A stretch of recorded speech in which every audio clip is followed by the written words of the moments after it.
Semelang'o is our guest this hour as we pay tribute to former President Kibaki. Semelang'o was a youthful leader who was appointed by Kibaki to chair the Youth Enterprise Development Fund, becoming the youngest person to chair a national parastatal, a state corporation in the Kibaki era. Good morning. Good morning. Yeah. Good to have you in the Situation Room. Thank you. Welcome to the hot seat. Great. This is Kenya's biggest conversation, and we're glad that you've joined us today. Thank you very much. Worked for very many years and doing very many things. Just briefly, for those who do not know, who is Semelang'o? I am a businessman. It's a simple businessman who was called upon to serve the nation in a very critical sector, which is the youth sector. And I served well. I am proud to have served well. What did you do? I started off, I think, as a youth activist and basically help in the formulation of the national youth policy. And with the help of Parliament and President Kibaki, we enacted into law to create a legal framework to be able to implement the national youth policy. So then I sat in the board as a representative of the National Youth Council, steering committee then, and then I was appointed as the chair of the board. When a president selects you, when a president appoints you, there's huge credit notes. Yes. So why do you think you were selected, appointed? I think it was out of the mere fact, the fact that I had worked with young people and advocated for the national youth policy and the creation of that a legal framework to be able to help young people engage in all these political processes and the socioeconomic processes that helps the country.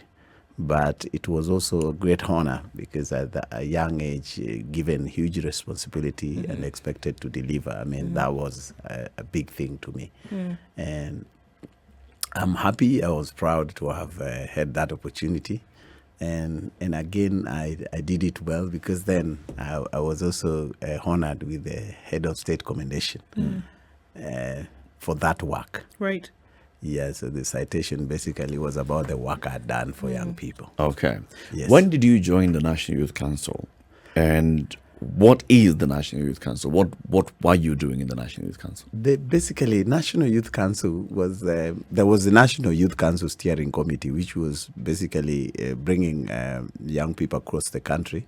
And we were elected in every region. The 8 regions, we used to have provinces before the counties were formed. So basically we were 16 and then they brought in those people. We were a 27-member committee, which is basically was bringing together young people from the 8 provinces then. 2 elected ladies. Each province had to produce a lady and a man. So we had 16 plus those who are representing interest groups, including persons with disability and so forth.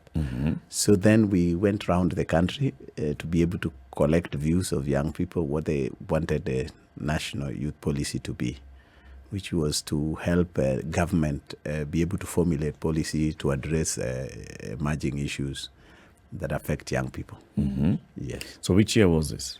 That was about 2007. All right. Yes. So in 2007, this is just heading into the elections of 2007. Yes. And then you joined the National Youth Council Secretariat. You become part of the National Youth Council. Yeah. And you are formulating a policy that would then guide the government on how to deal with the youth. Oh, yes. Did you have an interaction with the president at this point? Yes, I did. I did, and even during the campaign, some of the issues we brought forward as a memorandum on what we were looking forward to be addressed by the president. And it started long before, because I think 2005, that was 2005, I think, is when the Ministry of Youth was formed. Because that was agitation, because then we needed to have a Ministry of Youth to be able to address specifically the needs of young people. So after that, then we embarked, the government then embarked on the issue of formulation of a national youth policy. So it was basically visiting districts of the districts, literally, of the country. So we met a lot of young people across the country. And after that, then there was a legal framework for the formulation of that policy. So then we needed that enacted into law.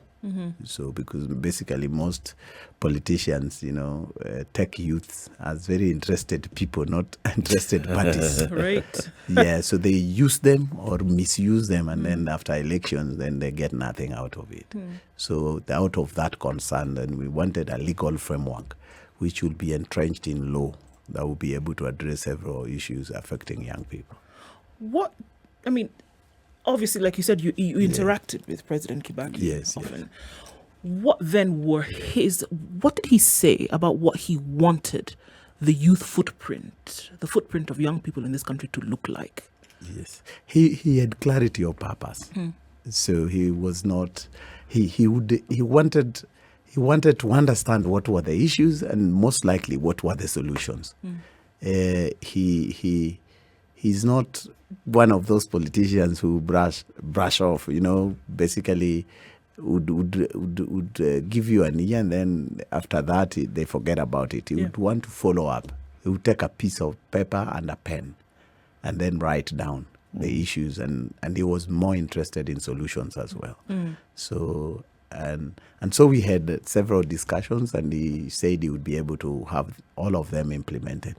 And when we said we needed a legal framework to guarantee the safety of the document and the continuity, he said that would be fine. So he brought in together those members of parliament who are concerned and and the head of civil service to ensure that was implemented. And were they all implemented to the Yes, letter? they were implemented. In fact, we had a national youth policy and the National Youth Council was created, and then there was an advisory board which was to report to him as well, and that was created. I think the first chair of that board was then the guy who became the chair of Youth Fund after the guy who took over me. That was Ronnie Osumba. So I think everything was implemented. But later I think it was watered down by some people probably who didn't understand why. Yeah, because the National Youth Policy was implemented and the legal framework was put in place. But now there is the National Youth Council is weak. It's not what was envisioned in the act. Okay. Because the young people were supposed to be elected. Right. There is a secretariat now, which I think is headed by a CEO, but most of the members are appointed, not elected. Sure. Yes. I know that there's a propensity to speak well Yes. of someone after their demise, and it's and that's all right. Yes. That's it's honored. Yeah. What would you say was difficult, or was anything difficult about getting some of these things done during Kibaki's administration? I think Kibaki was easy. As long as you had your facts correct, you had all the matters raised up and put in paper, and you were clear on what you wanted done, he made sure that it was done. He would delegate. He's a guy who I think he appointed mostly competent people to run institutions, and he had confidence in them, and he would ask you to do what you need to do in order to execute your mandate. So basically, he would get things done. It wasn't difficult. It was straightforward. It was clear. If you knew exactly what you wanted to do, it should be done. And he brought, you remember, he brought in performance contracting. And he said, what gets measured can be done. Because if you get it measured, then it can be done. So I think that was one of the very strong points. I found him easy, and he entrusted you with the position, and he gave you the mandate, all the powers you needed in order to execute your mandate. But Gaur, you were not reporting directly to the president. You were reporting to a permanent secretary and a minister who would then now report to the president. Unfortunately, that is the misnomer. When you are appointed by the president, it means that both the minister and yourself is presidential appointees. The PS that you say, you don't report to the PS because the PS sits in your board as a member of the board. So which means as the chair of a youth fund, PS in charge of youth is a member of that board, either him directly or his representative. The PS treasury is also a member of your board, himself or herself or their representatives. So therefore, you report to the president, actually. And during Kibaki time, he liked getting the economic outlay of the country, and he was more interested in what the young people were doing. And he would ask questions, and he would take notes. He wanted to know what was going on, how many young people were employed, how many were unemployed, how many were taking loans, how many were not taking loans, and why they were not taking loans, and were they repaying. So basically, he was a hands-on. He would be able to listen directly. So how often would you have meetings with the president to report on the work of the Youth Enterprise Development Fund? Mostly monthly, and he would also look on, ask about the budgetary constraints. So every month, yes, you would have a meeting with the president to report on the work of the Youth Enterprise Development Fund. Yes, he was very keen on it. What kind of questions would he ask? You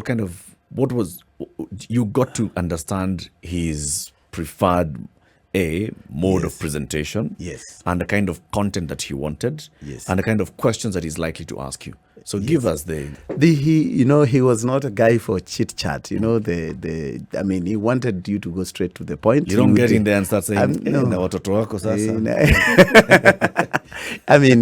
He was very clear in what he wanted. So he would ask you, he used to say, hapana kizungu mingi. So in very simple terms, he wanted to know the problem and the solutions therein. And so he would ask the same questions, like how many young people are out there, how many finish school, how many are working, how many, do you have the data? He liked data. Right. And he liked problems and solutions. So you'd ask how many have taken loans, so how many are paying, how many are not paying, and why are they not paying?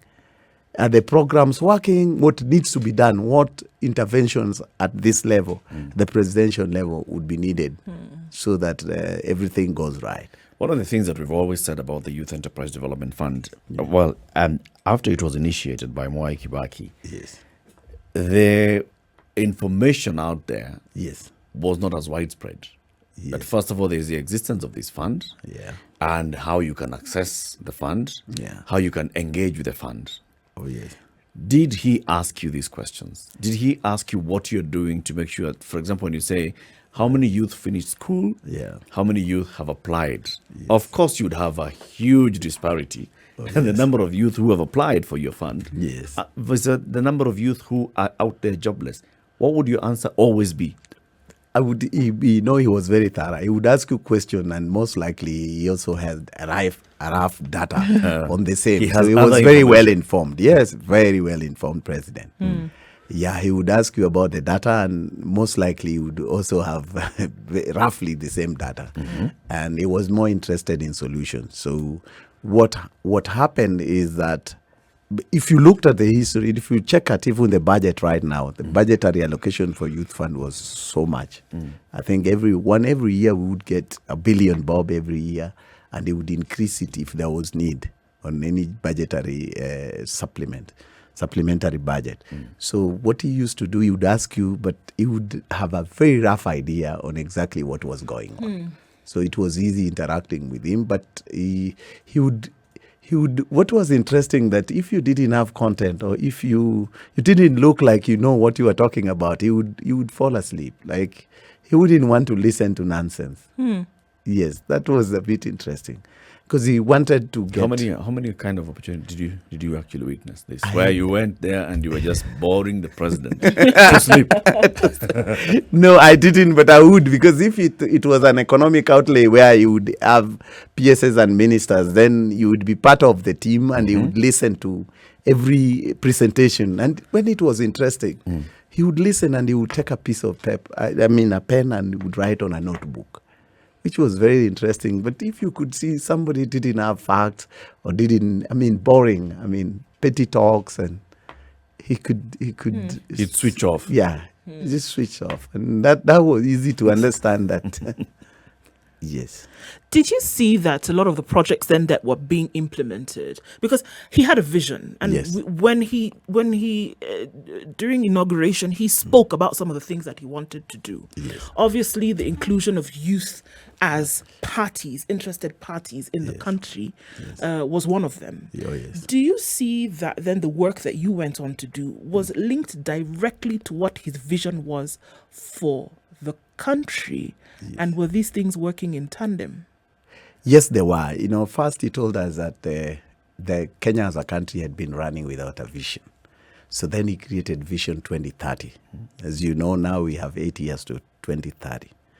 And President Kibaki believed in a vision, because now he said, as a human being, you have a vision, what you want to do in the next 5 years, 10 years. So he said it was very sad that as a country, we were running a country without a vision. Then we had a Vision 2030, and it was clear there were pillars that would be able to drive that.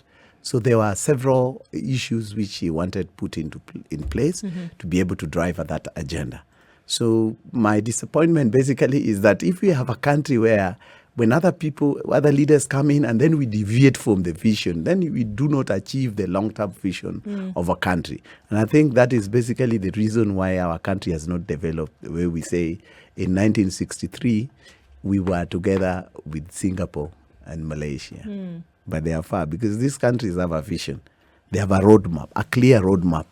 And Kibaki was very clear about that. He wanted to transform Kenya, and he was clear on what needed to be done. And he said we need to have a vision, and that Vision 2030. And he set up a board for it. And he said all these institutions must be able to work together towards the achievement of that Vision 2030. So I think he was a visionary. And committed towards that.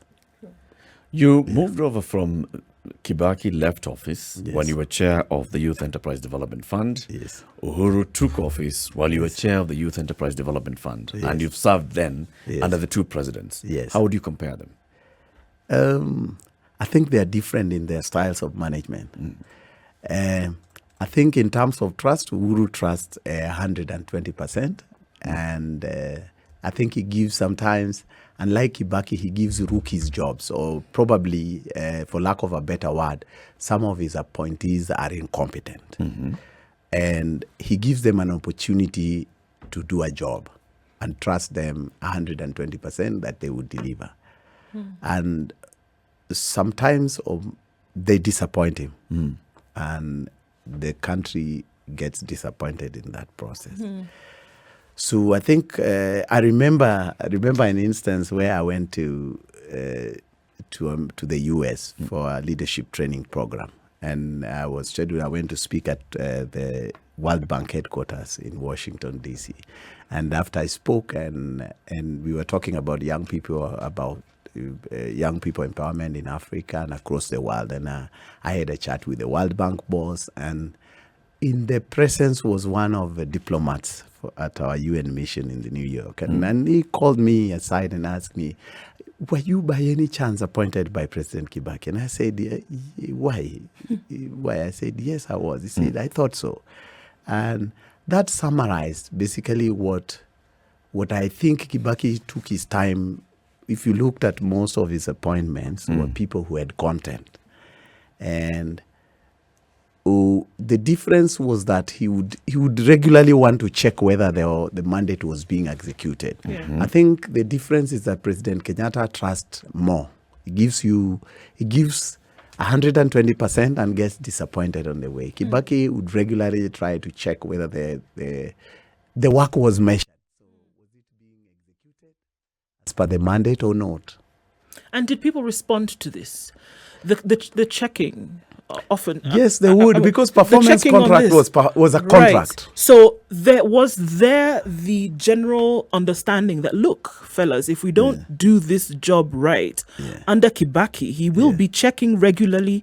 And if not, there's a likelihood that we could be chucked out of office. Oh, yes. Right? He would, because there was performance contracting, which means if there was including rapid response initiatives that would run like 100 days, that he would say, to answer what Eric was asking, that you needed to give information to young people to take loans. So you say, so how long would it take you? You say 100 days. Or how long would it? Then that is measured. You say within 100 days, you'd be able to come back here and say that this number of young people have been informed and uptake of loans have gone up. So there was a system of checking because it was performance contracting. It was based on your performance. Yes. As opposed to just working and nobody checks, Right. nobody knows what's going on. And then 1 year, 3 years down the line, you realize nothing happened. Has happened. Yes. Let's take a break at this point. This is the Situation Room. In Kenya's biggest conversation, it continues. Eric Latif, Ndu Oko, and our guest Gore Semelang'o, the youngest person ever to be appointed by President Mwai Kibaki to serve in the board and as chair of a state corporation. Gore, very many people during the time when Kibaki was in office would constantly talk about Kibaki and saying, Kibaki just brought back his old buddies whom he served with in the 60s and 70s into government. This whole issue of youth is a story. Look at the ministers that he has. Look at the people who are being appointed into the boards of the various state corporations. Of course, during that time, before you were appointed, you would say the same thing, wouldn't you? I wouldn't say the same. I think probably he wanted the country to be steered in the right direction. Probably during that time also, there was, I think most members of the cabinet were coming from members of parliament. So I think he had probably limited choices. But he tried his best. I think what was important then was to get the issues addressed, was the country to move in the right direction. Of course, everybody is human, so probably in terms of the balance, probably there were more older people than younger people. What, there was a wider pool, a bigger pool of older people than there was a pool of younger people?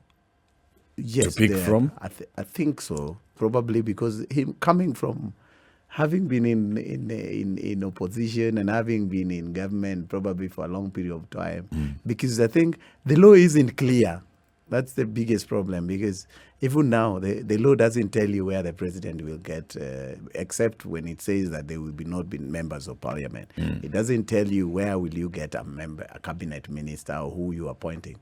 Basically, it comes from the president's head or his cronies or people around him. So I think that is a bit of a problem, because then he can pick anybody.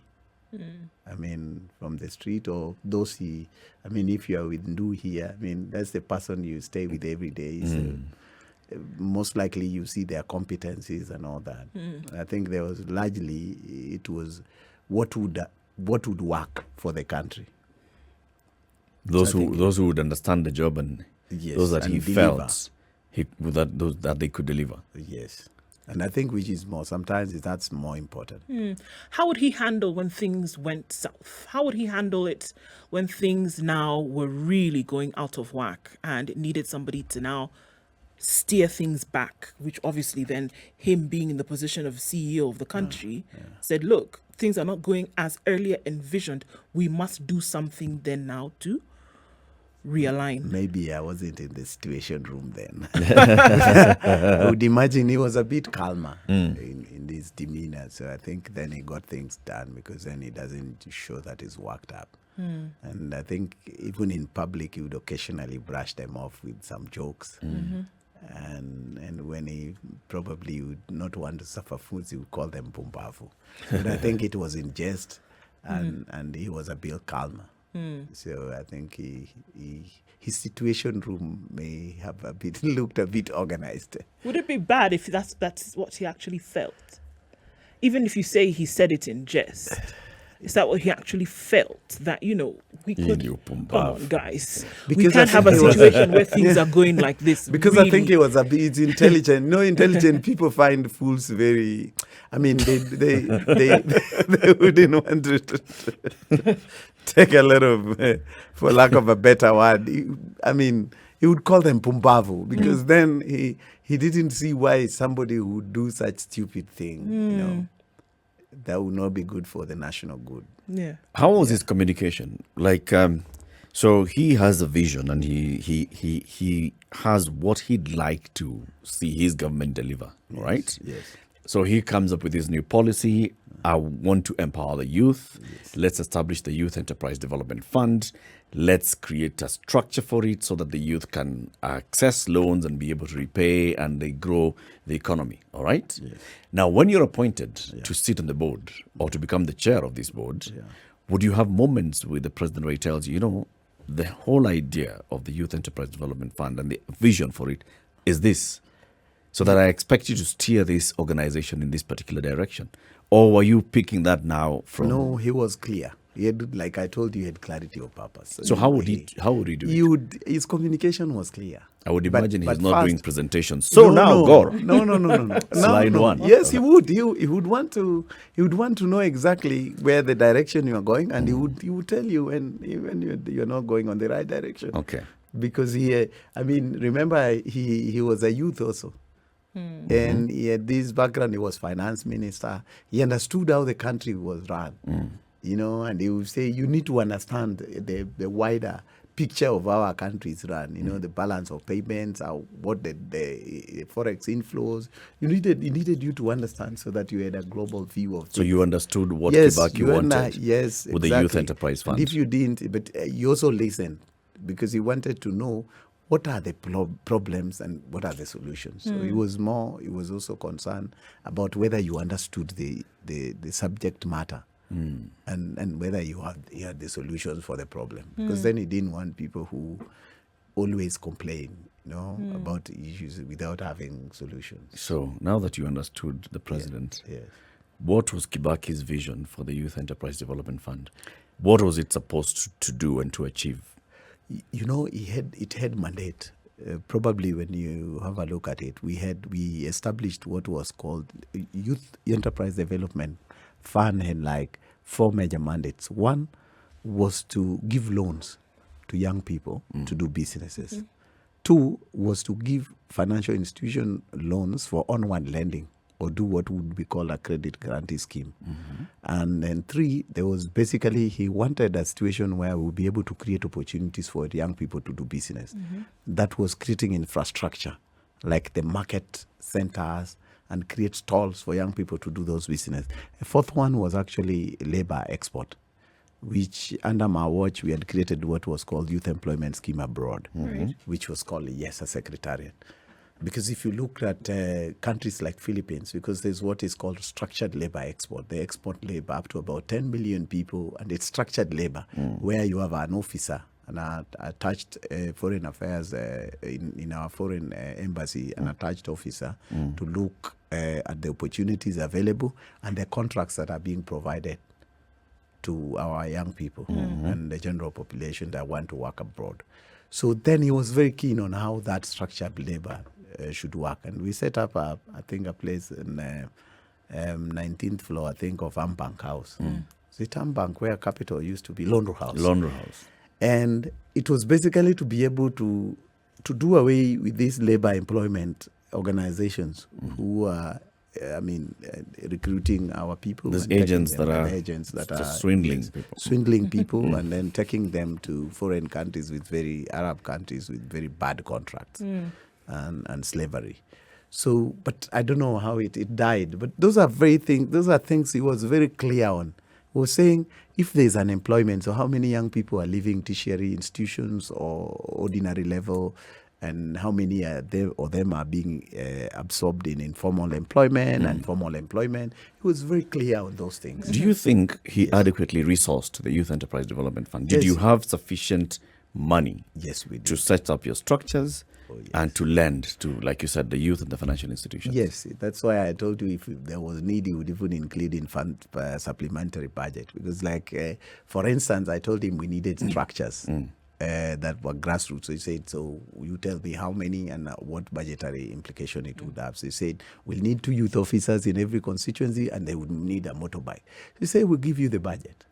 So we recruited 2 youth officers in every constituency and they were resourced, and we created what was called a resource center, and they were given motorbikes.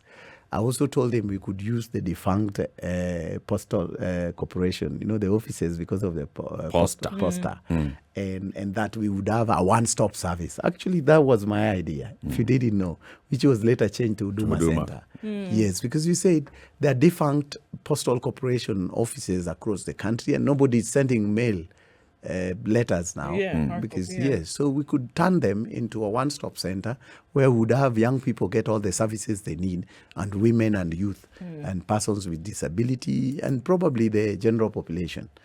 It was, of course, later adopted by the ministry then. It was the minister, the one who was stealing, was called Anwai Guru. Wow. Surely. Gore. Okay. Sorry. Nothing proven. Listen, with all those things that you've said, this was the vision of Mwai Kibaki on how to empower the youth. Yes. Among the things that, whenever we review the Youth Enterprise Development Fund, we've spoken to now, this is the third chairperson that we're speaking to. Yes. The challenges of the Youth Enterprise Development Fund are always coming out to the fore. Yes. Number one, it's not easily accessible by the very many youth in the country. So you talk about having constituency centers. Yes. A constituency is serving very many people. Yes, yes. How many youth are able then to go into that constituency? How many are aware that the Youth Enterprise Development Fund is at the constituency headquarters? Number one. Yes. Number two, it's about the information and access to information. How many people know what they need to do to access the Youth Enterprise Development Fund? And that's why we say, up to this point, has the Youth Enterprise Development Fund delivered Mwai Kibaki's vision?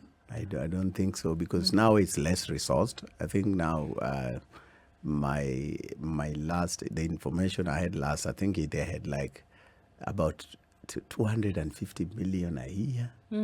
Yes. How much did it have in Kibaki's days? No, we were running into about 10 billion. Okay. Because every year, and there was repayment.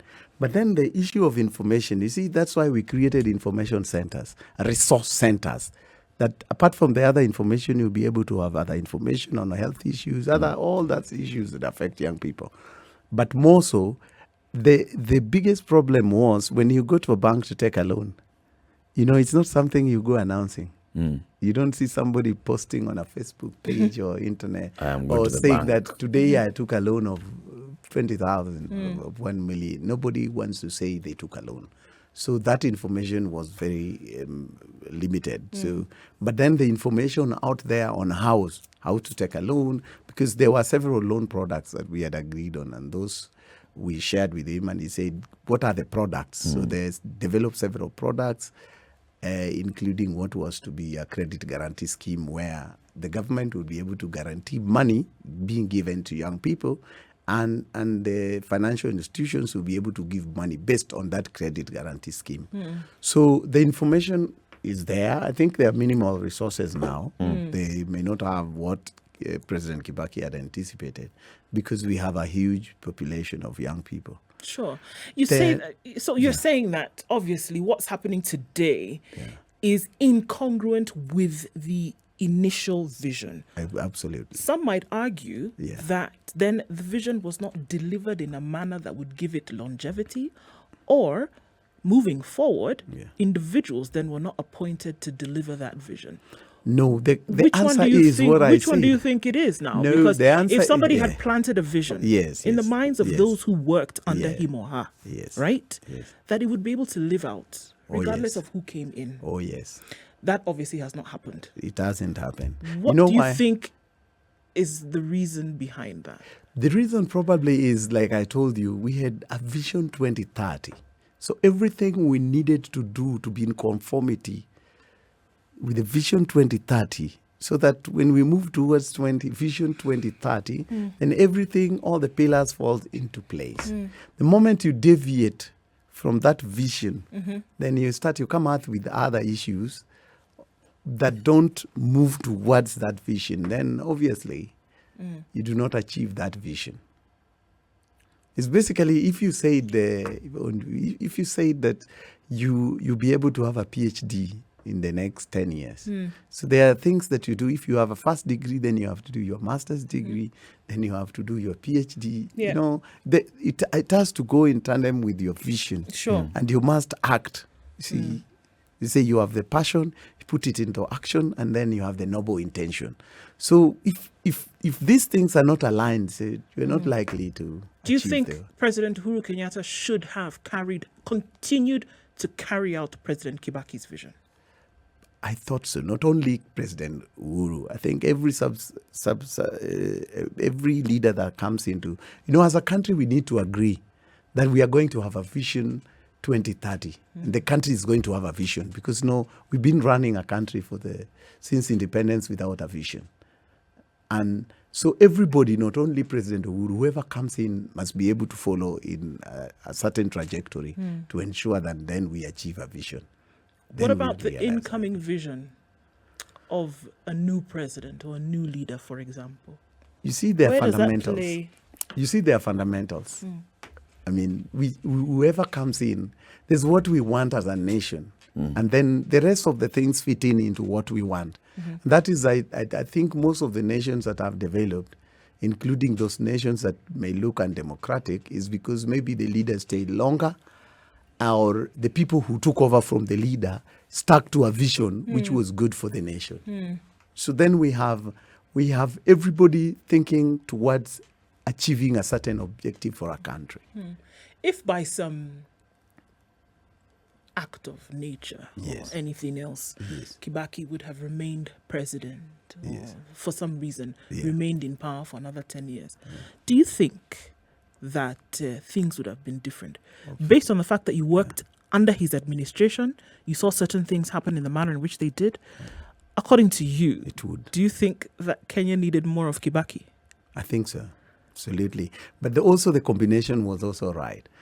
When you look at the second term where President Kibaki did the running of the country, running of both government and state, and we had the Prime Minister Raila Odinga work with him. So there was a political of it, and then there was the government running and getting programs on course. I think if we stayed that way, in fact, if you dare ask me, if we had that coalition government for another 10 years, the country would be very different today.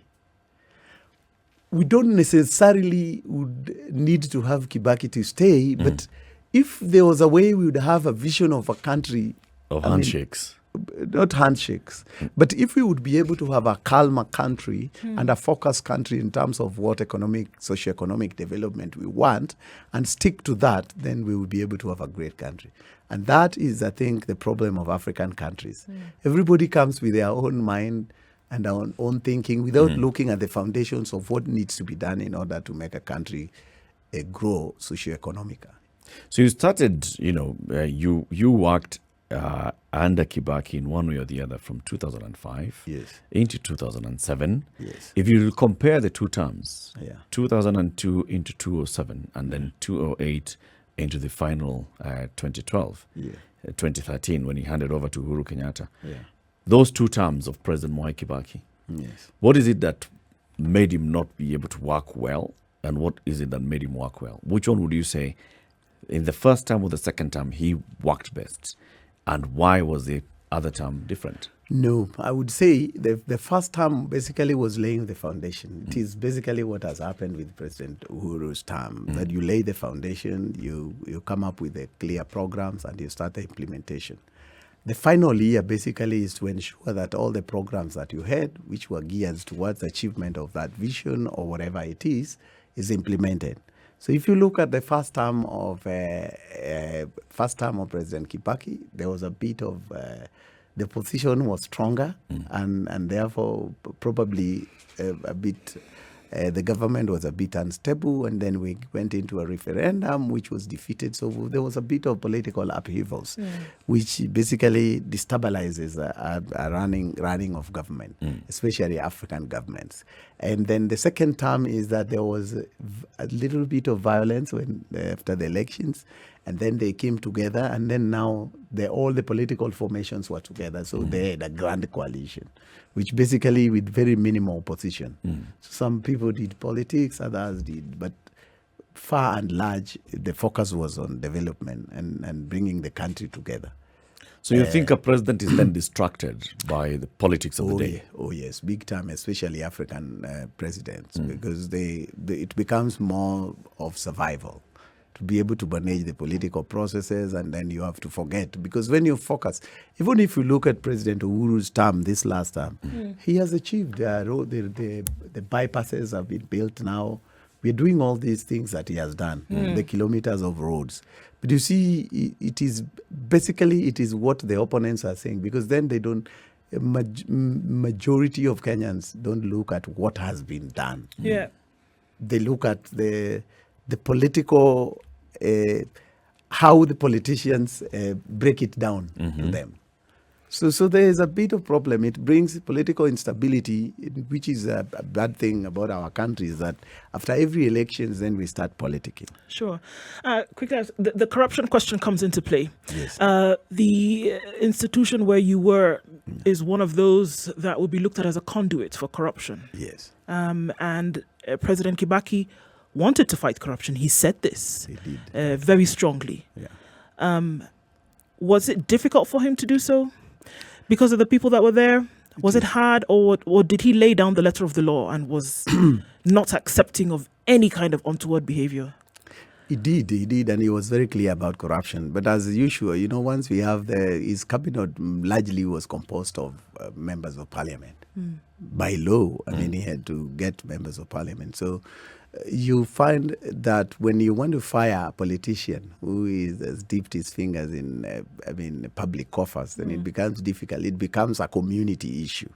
So I think he was committed to fighting corruption. I remember I got into the institution which was, had some issues. So we had to fire some people. We had to call in ethics and anti-corruption to help us fight this. But you would find that there was resistance. So you would find being called by politicians to stop taking this action or the other action. So that is a bit of a problem that most of political setup. And that is what has happened also in the President Uhuru's term. Yes, because then you have people within your cabinet or very senior ranking government officials who are engaged in corruption, and they believe that the corruption is their portion and they have to exercise that power to benefit, to get personal gain. So you think the president is unable to fight corruption because of other external factors? Yes, because just...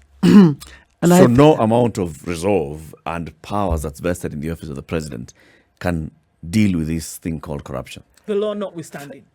No, they can, but it becomes limited in African setup because it is sometimes it is the people around the president who abuse that power because they have access to the president and they have access to power, and it becomes very difficult. If you look at the President Kibaki's term, a lot of people were jailed for corruption. People went to jail. There's even a principal secretary or permanent secretary went to jail for corruption for the first time in the history of Kenya. So there is, to an extent, a resolve by a president to fight corruption, and it does happen, but to some extent, because then when politics comes in, then the politicians start accusing the state of using certain institutions to fight corruption, and it gets messed up. And presidents across board really want to stay within the good graces of those who they're surrounded by. Is that what because they're elected by people. It's very painful. You see, like now, what has happened? You look at even the current president and the situation he finds himself in. It's because if you arrest politician A for engaging in corruption, then you're told you're fighting.